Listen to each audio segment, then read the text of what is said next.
এই মুহূর্তে আমরা অবস্থান করছি নরসিংদী জেলার, এটা হলো চরসুন্দর এলাকা, যেখানে প্রচুর পরিমাণে সবজি হয়। আমরা এখানে আগে একটা বেড়াতে আসছিলাম, তো তার সাথে সাথে একটু বের হলাম। যে এরিয়াটাতে একটা চর এলাকা, এখানে আপনার সবজি চাষ করা হয়। দেখতে পারতেছেন প্রচুর সবজি, তো ওগুলা আপনাদের সাথে একটু শেয়ার করলাম। বেশ সুন্দর একটা পরিবেশ।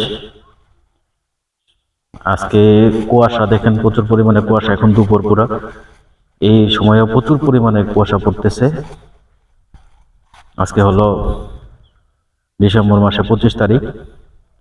দেখেন আমার আশেপাশে দেখেন প্রচুর পরিমাণে সবজি গাছ, তার সাথে সাথে রয়েছে আপনার কলা বাগান, কলা চাষ করা হয়। এই এলাকাতে প্রচুর কলা হয়, নরসিংদীর বিখ্যাত কলার জন্য জানেনই আপনারা সবাই।